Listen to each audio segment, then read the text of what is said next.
approves record $56 billion military spending.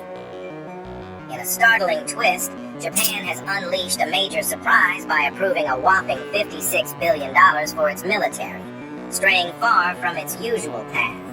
On top of that, they've quietly opened the door to selling weapons more freely after nearly 10 years. What mysterious agenda lurks behind these bold moves? And is there a cloak and dagger element to Japan's actions, hidden in the shadows of intrigue? Don't forget to subscribe to the channel to be the first seeing news about these two. Japan has approved record levels of defense spending in a major shift from its post-war approach to military spending. Japan will also loosen arms export controls for the first time in nearly a decade.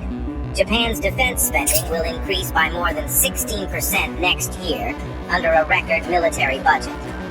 With Japan facing a regional threat in the shape of North Korea, the cash injection is intended to accelerate the deployment of long-range cruise missiles.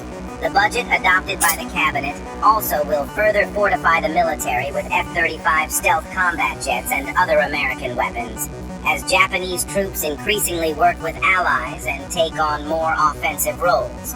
On Friday, U.S. President Joe Biden made a new law for defense, approving a huge $886 billion for the military each year.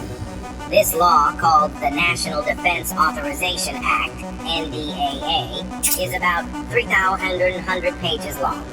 It suggests giving service members a pay raise of 5.2% and increasing the nation's total budget for security by around 3%. On the same day, Japan, which has been limited by its pacifist constitution since surrendering in WTO, decided to do something big with its military. The Japanese cabinet agreed to a substantial 16% increase in military spending for 2024. They also made it easier to export lethal weapons, changing their stance from only focusing on self-defense. This marks a significant shift in Japan's approach to military matters. The 7.95 trillion yen, roughly 56 billion or 50 billion defense budget for the 2024 fiscal year that begins in March, marks the second year of a 5-year military build-up program under a new security strategy that Prime Minister Fumio Kishida's government adopted a year ago.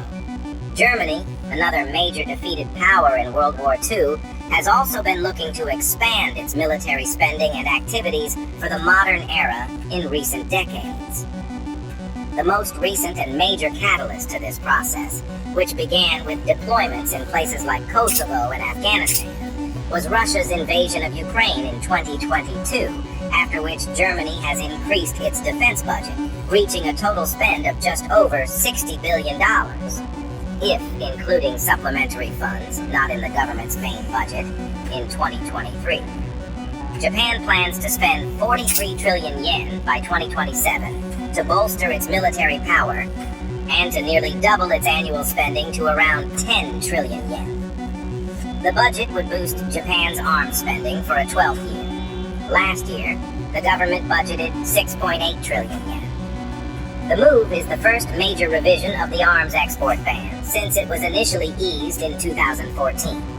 The Japanese Foreign Ministry said the change would contribute to reinforce the bilateral security cooperation and the peace and stability of the Indo-Pacific.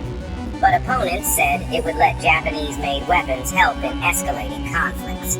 Japan has taken a significant step by relaxing arms export controls for the first time in almost a decade, overturning a ban on military exports dating back to 2014.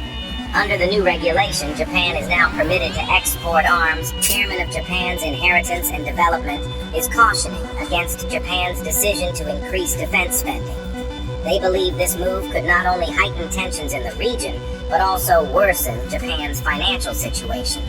Additionally, the speaker advises Japan to avoid blindly following the U.S.